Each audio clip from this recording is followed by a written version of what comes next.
오늘은 그래서 목요 새벽 기도회 때 우리가 지혜에 대해서 나누었습니다. 그래서 오늘은 하늘의 지혜에 대해서 같이 상고하는 시간을 가지겠습니다.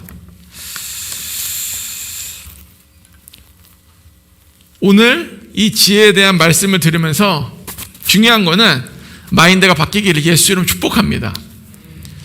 하나님이 원하시는 지혜를 우리가 알아야 돼요. 왜냐면요, 이 지혜가 인류 역사에서 실은 초기 역사에서 가장 중요한 위치를 차지합니다. 세상을 창조하시고 하나님은 에덴 동산에 선악과를 딱 두십니다. 그리고 선악과를 먹지 말라 그러세요. 뱀이 와서 하와를 유혹하죠. 선악과를 먹으면은 너희 눈이 밝아져서 선악을 알게 되기 때문에 하나님이 먹지 말란 거다. 그러자 하와가 선악과를 딱 보니까 먹음직도 하고 보암직도 하고 지혜롭게 할 만큼 탐스럽게도 했어요. 즉 뱀은 지금 하와에게 다가와서 지혜를 가지고 시험한 거예요. 너 지혜롭게 될 수 있어. 너 하나님처럼 될 수 있어. 시험한 것입니다. 그러자 하와는 하나님처럼 되기 위해서 필요한 게 뭐예요? 지혜라고 생각했어요. 그래서 지혜를 얻으려고 선악과를 먹습니다. 인류 역사는 초기서부터 지혜가 큰 화두였어요. 하와가 넘어진 이유도 지혜 때문이고 하와를 유혹한 것도 지혜 때문이고 하나님이 가지지 못한 지혜가 너네들이 있다. 그게 뭐예요? 선과 악을 아는 지식이다. 선악과 그 선과 악을 아는 지식, 지혜를 얻으려면은 선악과를 먹어야 된다는 거죠. 근데 이 지혜가 여기서부터 세상의 지혜가 갈라집니다. 지금 제 소리가 여기서 들리기도 하고 막 튕겨 들리기도 하고 앞쪽에서 좀 더 크게 들리게 해주세요. 제가 지금 약간 5.1 채널 서라운드가 빠에 있는 것 같아요. 즉 하나님이 원하셨던 아담과 하와는 지혜가 충분했어요. 근데 세상 지혜가 이 땅에 들어옵니다. 하나님이 원하시지 않는 지혜가 세상에 들어온 거예요. 그리고 세상에 하나님이 원하지 않는 그 세상 지혜가 이 세상에 들어와서 죄와 결탁해서 이 세상을 망쳐버립니다. 우리가 그런 망친 세상에 지금 살고 있는 거예요. 그러나 우리는 망친 세상에 예수님으로 말미암아 회복이란 과정을 거쳐서 이 땅을 회복시키려고 하지만 세상을 보면 왜 망쳐진 이유가 뭡니까? 세상 지혜가 들어와서 그래요. 죄된 세상이 우리를 물들이고 잘못된 지혜로 끌고 가고 있습니다. 이 이야기를, 에덴 동산의 이야기를 뱀과 사탄이라는 영적인 존재를 제외하고 다시 한번 재해석해 보면은 영적인 존재를 무지한 상태로 아담과 하와 대신에 우리가 들어가서 상상을 해보면은 내가 들어갔어요. 에덴 동산에 영적인 존재가 없지만 누군가를 통해서 아니면 내 마음에서 사회적 부담감으로 세상 지혜를 얻으라고 모두가 소리칩니다. 모두가 소리쳐요. 그 소리에 우리가 파묻혀 사는 거예요. 지금 사람들은 세상 지혜를 얻기 위해서 아우성치고 있습니다. 세상 지혜들, 그 지혜들이 실은 이 세상을 망치고 있는 거예요. 우리가 탐닉하고 원하는 그 방법들, 그 지혜들이 실은 우리의 영혼을 갉아먹고 있습니다. 왜냐? 세상 지혜는 구원도 없고 해결책도 없는 지혜예요. 지금 적들은 우리에게 와서 세상 지혜를 갈망하도록 온갖 수단을 동원합니다. 그런 세상 지혜는 아무리 갈망하고 아무리 그 상아탑을 높게 쌓아도 주님을 만날 수가 없어요. 그래서 제가 실은 별 관심 없는 이야기가 뭔지 아세요? 누가 세상에서 출세한 이야기들이에요. 그 이야기들을 설교 시간에 나누는 거는 여러분이 관심이 있으니까 제가 나누는 거지 별 관심 없어요. 그것이 뭐 대학이 됐건 뭐 직장이 됐건 사업의 성공이 됐건 주님과 상관없는 학벌, 뭐 서울대학교, 연세, 고대, 뭐 MIT, 주님과 상관없는 성공에 저는 솔직히 말해 별로 감흥이 없어요. 그게 무슨 상관이에요? 어떠한 사람이 열심히 공부해서 서울대학 가고 그 사람이 사업을 해서 억만장자가 되고 그게 저랑 무슨 상관이면 더 중요한 거는 하나님은 그 스토리에 일절 관심이 없어요. 실은 하나님은 그 스토리에는 관심이 하나도 없어요. 성공 스토리들, 출세 스토리들. 제가 관심을 가지는 거는 주님의 자녀들이 하나님을 우선시 두는 마음으로 사는데 세상에서 잘된 이야기는 관심이 있습니다. 왜? 주님에게 제 거를 갑자기 듣기 싫으면 말씀해 주세요. 저는 관심 있는 게 저는 항상 생각하는 게 누구냐면은 우리 민진의 고모분의 딸이에요. 아이비리그 갔는데 아이비리그 갔다고 아이비리그 공부 열심히 하면은 공부 재능이 있나 보지. 그게 무슨 상관이에요? 그 아이비리그 가서 장학금 받고 다닌다. 그게 중요한 게 아니에요. 저는 그 아이가 주말에 미국에서 대학을 가려면은 운동을 해야 되고 뭔가 특기를 살려야 되는데 주일 예배 때문에 그 아이의 특기가 배구예요. 경기가 다 주말에 있는 거야. 그러니까 엄마가 배구 경기를 안 보내. 당연히 좋은 데 갈 수가 없어요. 그러니까 선생님이 자꾸 빼는 거야. 얘를 왜? 배구 잘하면 뭐해? 경기 안 나오니까. 중요한 게 다 빼요. 근데 걔는 결국 장학금 받아 아이비리그 갑니다. 이런 스토리에 관심이 있지. 누가 공부를 해가지고 서울대학교 수석했더라. 별 관심이 없어요. 왜? 하나님이 별 관심이 없기 때문에. 우리가 중요한 거는 하나님이 관심이 있는 것에 관심을 두는 게 지혜예요. 하나님의 관심이 없는데 내가 다 거기 관심을 두는 거는 지혜가 하나도 없는 겁니다. 이게 우리가 정확히 구분이 돼야 돼요. 세상 지혜와 하나님의 지혜. 우리는 지금 세상 지혜라는 거짓에 의해서 우리의 눈과 귀가 멀었어요. 그런 세상에 살고 있습니다. 고린도전서 2장 6절 8절 보십시오. 사도 바울이 뭐라 그러는지.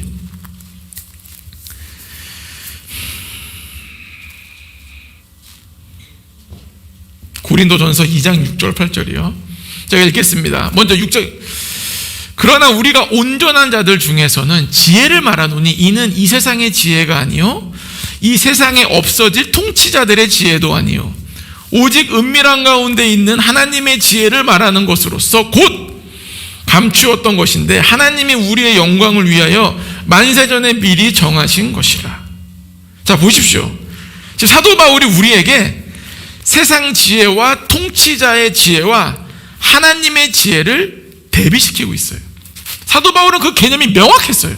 세상 지혜, 통치자들의 지혜와 하나님의 지혜는 섞일 수가 없는 거예요.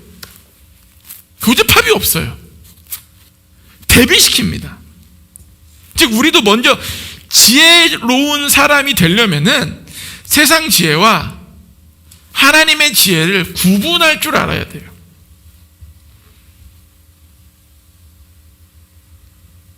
공부 잘하는 게 지혜로운 게 아니에요. 하나님의 관점에서는. 영리하게 행동하는 게 지혜로운 게 아니에요. 하나님의 관점에서는. 아멘? 오케이. 이 지혜가 구분되지 않으면요, 우리가 세상을 따라가게 됩니다. 학벌, 좋은 직장, 성공 스토리, 그 속에 있는 그 말하지 않지만 그 갈망에서 헤어나오지를 못해요.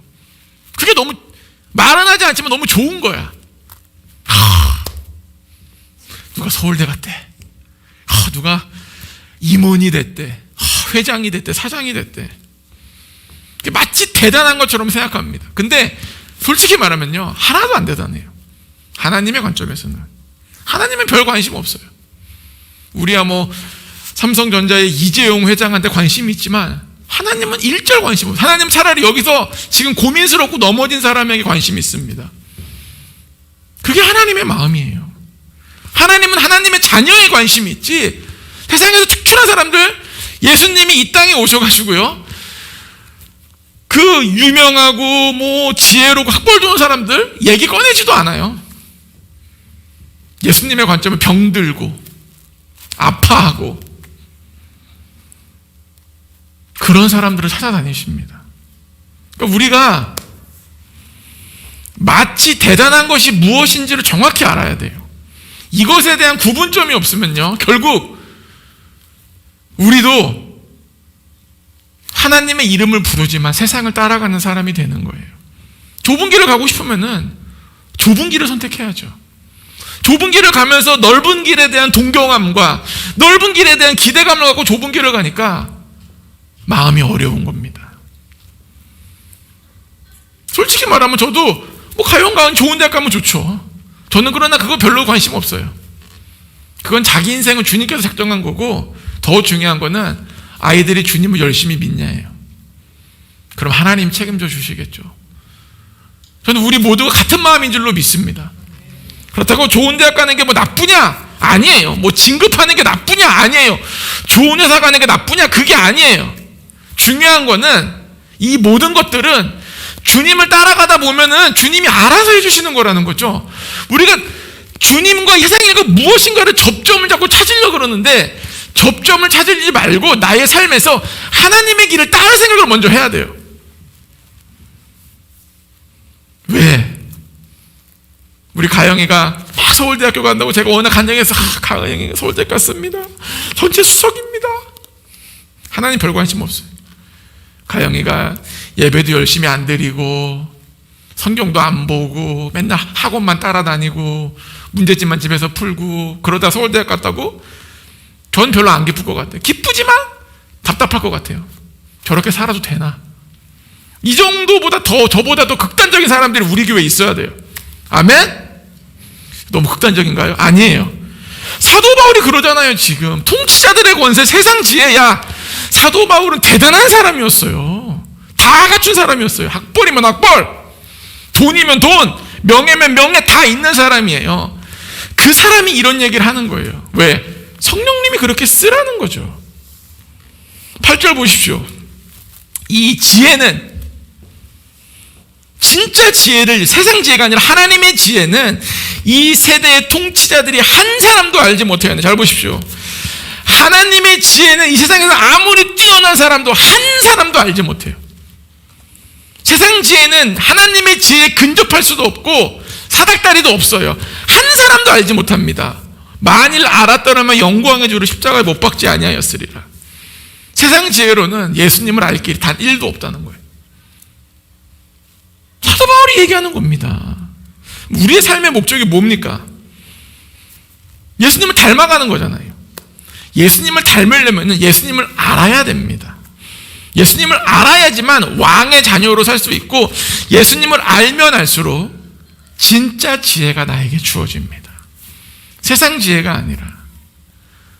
세상 지혜를 탐닉하는 마음은 결국 선악과를 탐닉하는 것과 비슷한 거예요. 하나님의 지혜를 따라가야 돼요. 고린도 전서 3장 19절 20절 보십시오. 사도 바울이 이걸 한 번만 얘기하는 게 아니에요. 고린도 교인들을 또 얘기합니다. 자, 이제는 또 극단적으로 얘기해요. 못 알아듣는 것 같으니까. 이 세상 지혜는 하나님께 어리석은 것이니 기록된 바 하나님은 지혜 있는 자들로 하여금 자기 꾀에 빠지게 하시느니라 하였고, 뭐라 그래? 이제는 아예 세상 지혜는 뭐라고요? 하나님께 어리석은 것이다. 이거 지금 하나님의 말씀입니다. 그리고 자기 꾀에 빠지게 하려는 거예요. 즉 세상 지혜는 정말 어리석은 거라는 거예요. 자기 꾀에 빠지게, 자기가 스스로가 자기 꾀에 빠져. 왜? 세상 지혜는 나를 빠지게 하는 거예요. 자기 꾀에. 그래서 멋있는 지성인이라고 하는 사람들 보면은, 주님을 잘 모르는 사람들은 멋있어 보이긴 할 수 있어요. 좋죠. 그 사람들의 인사이트도 좋고 다 좋죠. 그러나 거기에는 예수 그리스도의 생명이 없는 겁니다. 사도 바울 정말 당대의 지식인이며 부유했으며 가문도 탄탄했어요. 모르겠어요. 뭐 소문에 의하면 뭐 머리가 데몬이었다, 뭐 소갈머리가 없었다, 그런 얘기들이 많이 있었기 때문에 외모적으로는 잘 모르겠습니다. 그것 빼고는 다 가지고 있는 사람이었어요. 헬라어도 능통하고 히브리어도 능통하고. 사도 바울이 왜 이렇게 극단적으로 이 세상 지혜를 폄하하면서 얘기했을까요? 왜 이렇게 기록했을까요? 사도 바울이 깨달은 거예요. 이 모든 것이 하나님 앞에서는 헛것이구나. 그거를 사도 바울이 깨달은 거예요.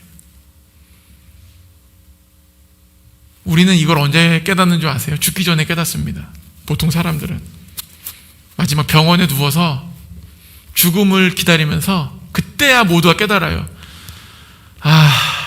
내가 왜 이렇게 살았을까? 내가 왜 이렇게 쓸데없이 열심히 살았을까?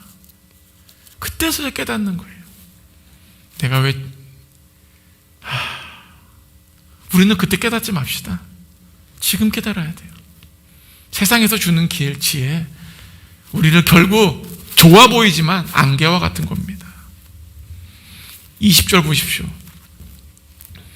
또 주께서 지혜 있는 자들의 생각을 헛것으로 아신다 하셨느니라. 주님께서 뭐라고요? 지혜 있는 자들의 생각을 뭐요? 헛것이라는 거예요. 헛것. 세상 지혜가 우리 마음에 감탄을 줄 때도 있어요. 도움이 될 때도 있어요. 근데 이 모든 것들이 하나님의 관점에서는 그들의 생각은 헛된 거예요. 왜? 생명이 없기 때문에. 우리가 추구하는 지혜는 생명이 있는 겁니다. 영적인 생명이 있는 거예요. 그래서 우리에게 진짜 필요한 건 뭐예요? 세상 지혜가 아니라 하나님으로부터 오는 지혜가 분명하게 필요합니다. 이 하나님의 지혜를 가진 자들이 성경에서는 믿음의 영웅이라고 부릅니다. 그래서 별로 없는 거예요. 세상 지혜로는 잘난 사람들이 많은데 하나님의 지혜를 가진 사람들이 별로 없어요. 왜? 좁은 길을 가지만 끊임없이 큰 길에 대한 열망이 있기 때문에. 그러니까 좁은 길을 걸었는데 눈은 어딜 보고 있어요? 넓은 길. 그리고 어느 순간 넓은 길에 있는 아름다운 게 보이는데 좁은 길에 있는 내가 그게 없다면 슬퍼요. 난 왜 이게 없을까? 나도 저거 가지고 싶다. 나도 저렇게 되고 싶다. 나도 저랬으면 좋겠다. 그러니까 좁은 길을 가는데 너무 느린 거야. 좁은 길은 뭐예요? 앞만 보고 달려야 되거든. 좁으니까 막 부딪힐 거 아닙니까? 가야 되는데 아파. 힘들다. 그러는 거예요. 저도 마찬가지예요. 믿음으로 가다가 세상을 다 바라보면 난 왜 저게 없지? 어느 순간 제 마음에 슬픔이 올라오려고 그래. 그러면은 예수 이름으로 물리쳐야죠. 우리가 추구하는 건요, 주님을 따라가면은 주님이 주시는 거지, 주님을 따라가면서 저것이 당연히 온다라고 생각하는 건 아니에요. 왜? 주님은 우리에게 가장 좋고 가장 필요한 것을 주십니다. 할렐루야. 아멘. 남들이 막 우리 교회면은 누군가는 예쁘다 그러더라고요. 우리 교회가 우리 집보다 훨씬 좋아요. 우리 반 100배 이상 좋은 것 같아. 그럼 막 저를 보면 아니요. 좁은 길을 가려면 세상 지혜를 멀리 해야 돼요. 그리고 세상 지혜를 추구하는 사람들을 멀리 해야 돼요. 나에게 영적인 도움을 주지 않는 사람들을 멀리 해야 돼요. 뭐 생각, 떠올랐어요. 보고 싶었어요. 아담과 하와가 뱀을 멀리 했어야 돼요. 벌써 딱 보고 멀리 했어야 돼요. 그냥, 야, 난 너랑 말하기 싫어. 미안해. 그랬어야 되는데, 오케이, can I talk with you? 오케이, yeah. 이러고 있으니까, I'm listening. 이러고 있다 보니까 넘어진 거 아닙니까? 그래서 믿음의 사람들과 함께 있어야 되는 거예요. 성경의 영웅들을 보십시오. 요셉을 살펴볼까요? 요셉은 하나님의 지혜가 있었습니다. 그것은 바로 꿈의 몽이었어요. 아무도 할 수 없는 거. 당대 최고의 지혜자, 현인을 둔 바로. 그런데 요셉의 꿈을 해봉을 보고 이렇게 얘기합니다. 요셉에게 이르되 하나님이 이 모든 것을 내게 보이셨더니 너와 같이 명철하고 지혜 있는 자가 없도다. 뭐라고요? 너와 같이 명철과 지혜 있는 자가 없도다. 하나님의 지혜는 비견될 수가 없는 거예요. 비교할 수가 없는 거예요. 그런 지혜가 우리가 있어야 돼요. 그럼 제가 꿈의 몽을 하면 될까요? 아니요. 여러분이 있는 회사, 가정, 자녀 양육, 부모님 봉양, 관계, 이 모든 것들에 하나님의 지혜가 살아 있어야 됩니다. 하나님의 지혜가 있어야 돼요. 다니엘도 하나님의 지혜를 가진 사람이었어요. 우리가 아는 높은 고위직에 있는 믿음의 사람들은 다 하나님의 지혜가 있어요. 그리고 기적적으로 그 자리에 오르게 됩니다. 정말 미라클이에요. 다니엘은 심지어 뭐라는 줄 아세요? 다른 지혜자보다 10배나 더 지혜롭다 그래요. 아니, 우리가 조금 지혜로운 사람들에게 흠모하게 되잖아요. 10배면 어느 정도입니까? 저보다 10배 지혜로운 사람 저는 본 적 없는 것 같아요. 제 IQ를 100이라고 쳤을 때 그냥 500 정도 된 사람 본 적 없는 것 같아요. 보통 150 넘으면 멘사 회원이 됩니다. 제 주변에 멘사 회원도 본 적이 없는 것 같아요. 근데 유튜브로는 봤어요. 그 사람들은 사는 게 좀 신기하더구만. 서로 모여가지고, 멘사 회원끼리 모여가지고 막 토론을 하더라고요. 앞으로 인생이란 무엇인가? 세상은 어떻게 될 것인가? 막 너무 재밌어 하는 거야, 서로가. 신기하더라고요. 근데 성경은 뭐라 그래요? 요셉, 다니엘은 10배나 지혜롭다 그래요. 그러면서 다니엘 2장 30절에 보면요, 내게 이 은밀한 것을 나타내심은 내 지혜가 모든 사람보다 낫기 때문이 아니라 오직 그 해석을 왕에게 알려서 왕이 마음으로 생각하던 것을 왕에게 알려주려 하심이니이다. 다니엘은 지금 왕의 꿈풀이를 하고 이게 자기의 지혜가 아니라는 것을 정확히 얘기해요. 하나님으로부터 왔음을 고백합니다. 다니엘은 그 당시 최고의 지혜자였어요.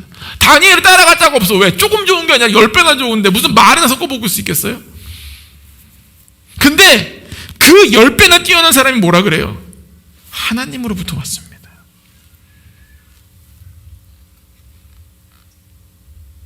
그래서 우리는 모든 것이 은혜인 거예요.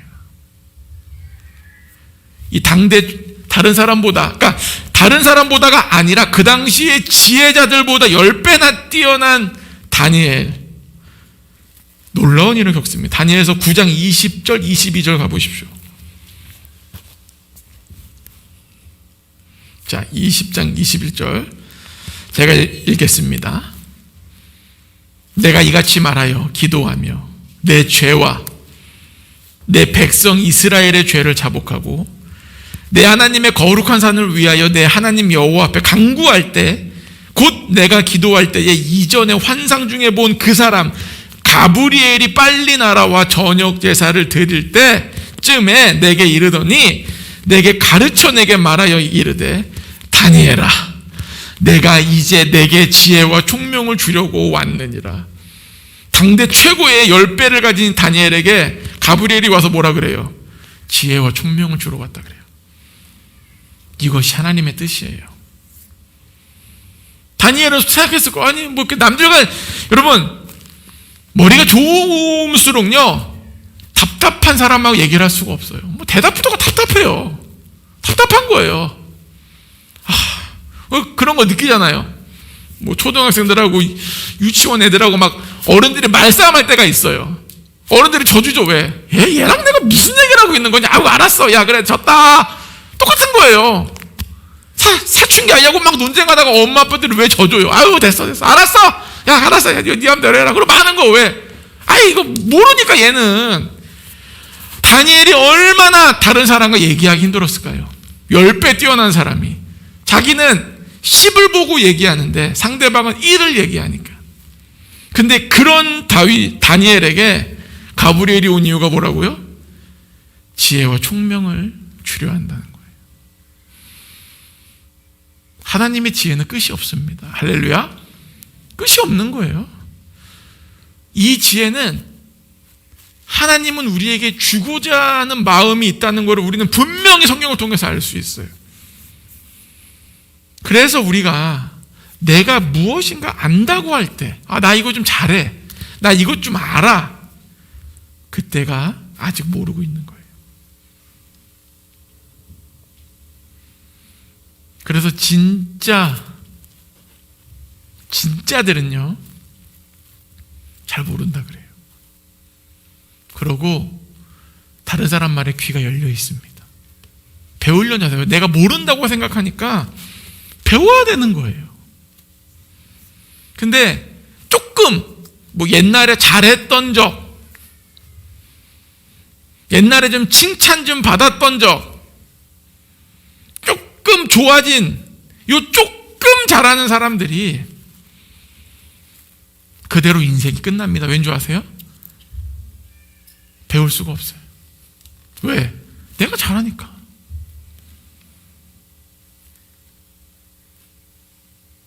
우리는 배워야 돼요. 저도 마찬가지고요. 그게 지혜는 끝이 없다는 걸 알고 항상 겸손해야 됩니다. 저는 우리 모두가 다 다니엘처럼 계속해서 지혜를 받을 수 있는 겸손한 자가 되길 축복합니다. 우리나라를 볼까요? 머리 좋다 하고 지혜롭다고 하고 말 잘하는 사람이 모여있는 곳이 어디입니까? 정치권과 경제계입니다. 요즘 나오는 이야기를 보세요.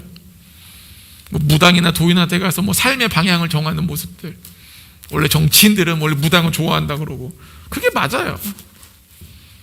우리나라 유명한 전직 대통령은 대통령 되기 위해서 묘를 옮기고, 이 세상은 이성과 합리성이 세상을 다스리는 것처럼 보여요, 겉으로는. 근데 세상의 어둠의 권세사, 이 세상에서 정점에서 지금 역사하고 있습니다. 그거를 분명히 인식을 해야 돼요. 그래서 우리가 이 세상에 어둠의 권세와 싸우기 위해서는 우리에게 필요한 무기가 뭐냐? 하늘로부터 주어지는 지혜가 필요한 거예요.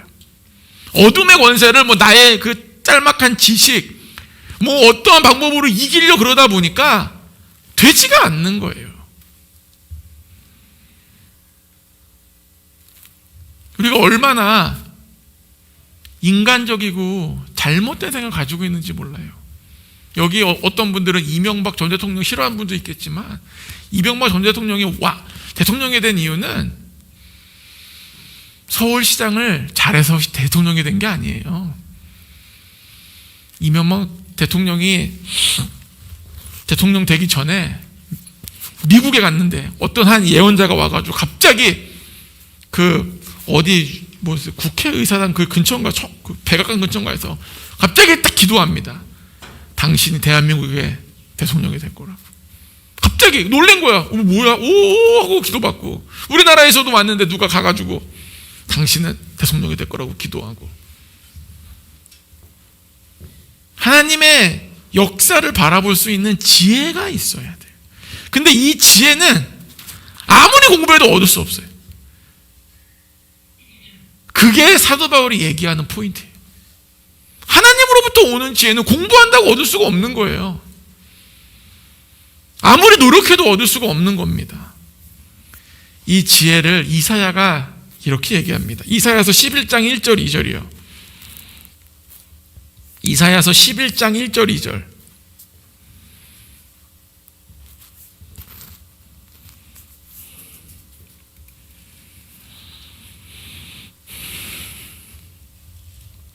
제가 읽겠습니다. 이새의 줄기에서 한 싹이 나며 그 뿌리에서 한 가지가 나서 결실할 것이요, 그 위에 여호와의 영 곧 지혜와 총명의 영이요 모략과 재능의 영이요 지식과 여호와를 경외하는 영이 강림하시리니. 이새의 줄기에서 한 싹이 나온 게 예수님이지 않습니까? 아멘?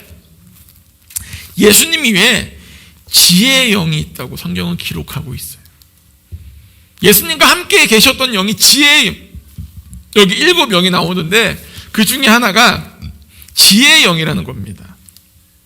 우리도 마찬가지예요. 우리가 하나님의 자녀로서 이 땅 가운데서 올바른 길, 맞는 길을 가려면요, 지혜의 영을 우리도 갈망해야 됩니다. 이것이 하나님의 지혜예요. 세상적인 지혜를 점점점 우리가 하대해야 돼요. 아멘? 지금 제가 반론의 시간 드리겠습니다. 사도 바울이 정확히 얘기하는 거예요. 통치자의 지혜, 세상 지혜, 하나님의 지혜. 이 세상 지혜와 통치자 지혜 강할수록 하나님을 알 수가 없어요. 우리가 이 지혜의 영을 받아서 이 땅에서 하나님이 원하시는 그 길을 걸어가야 됩니다. 그것이 우리의 삶의 목적 아닙니까? 세상은 지금 피라미드 사회죠. 피라미드 사회예요. 소수의 인원이 다수의 대부분의 권력과 대부분의 부요를 가지고 있습니다. 북유럽 막 좋아하면서 우리나라가 막 북유럽처럼 막 되고 싶은 사람들이 있는데, 북유럽 중에 스웨덴이란 나라는 우리나라보다 법인세가 낮아요. 모든 국민에게 적용되는 부가가치세는 25%입니다. 모든 음식에. 50만 원짜리 사면은 10만 원 내야 돼요. 더 내야 돼요. 60만 원을 내야 돼요. 모든 사람에게 적용되는 세율은 25%인데 법인세가 훨씬 낮아요. 그래서 스웨덴은 절대 부자가 될 수 없어요. 연봉이 6,500 넘어가면서부터 세금이 45%인가 53%로 뜁니다. 그 전에는 35%인가 40%였다가. 그래서 연봉이 많아진다고 해서 부자가 될 수 없어요. 스웨덴의 정책은 이거예요. 부자 되려고 하지 마라. 그러나 국가가 너희를 책임져 주겠다. 그래서 태어나자마자 출생신고를 어디서 할까요? 세무서예요. 그때부터 시작되는 거야. 국가에서 악착같이 세금을 떼려고 그럽니다. 법인세 낮아요. 그래서 그게 뭔지 아세요? 스웨덴의 5%인가 10%는 항상 부자예요. 여기는 아무도 들어갈 수가 없어. 나머지 국민들은 부자는 아니야. 근데 먹고 사는 데는 걱정이 없어요. 우리가 알고 있는 많은 지식들, 세상적 방법들이 너무 왜곡된 게 많아요.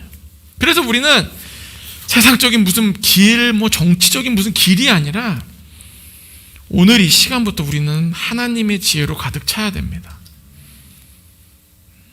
여러분, VAT 25% 낼 수 있겠어요? 낼 수 있겠어요, VAT? 차 1,000만 원짜리 사는데, 1,000만 원짜리 사면 세금이 얼마야? 250만 원이네. 근데 1,250만 낼 수 있겠어요? 그 정도 하지 않으면 그 정도 복지는 이룰 수 없는 거예요. 인구수가 많지도 않은데. 세상에 나에게 뭘 어떻게 해줘야겠다, 그런 것보다 우리는, 제가 장담하는데, 우리 여기 모인 3, 5, 10, 20, 30, 40, 40 몇 명 되는데, 우리가 하나님의 지혜로 충만해지잖아요. 저는 우리 모두가 다 엄청난 부자가 되고, 거기까지는 모르겠어요. 각자 그릇이 다르니까. 엄청난 부자가 될런지, 아니면 조금 부자가 될런지, 아니면 어마어마한 부자가 될런지, 저는 거기는 확답을 못하겠지만 하여튼간 지금보다 나아질 겁니다.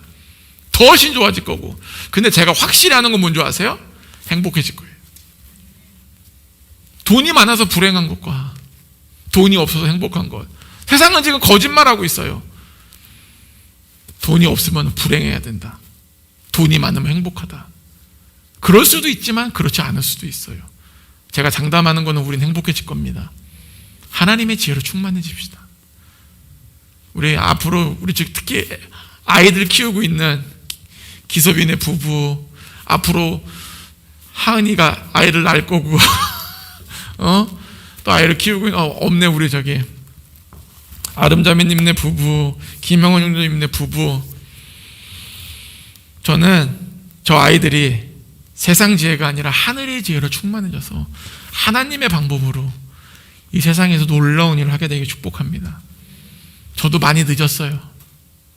저도 우리 아빠한테 받은 교육 때문에 학벌에 쩌들은 감이 있어요. 이제 벗어난 지 몇 년 안 된 사람이에요. 저도 학벌에 쩌들어가지고 가영이를 5살 때부터 구구단을 외우게 시키고 6개월 만에 가영이는 머리가 나쁘다고 포기하고 뭐 한 거야? 혼자 뭐 한 건지 모르겠어. 저는 그래도 그렇던 사람이에요. 근데 주님이 저를 바꾸신 거예요. 저는 우리 모두가 다 이제부터 진짜 행복을 찾아가기 축복합니다.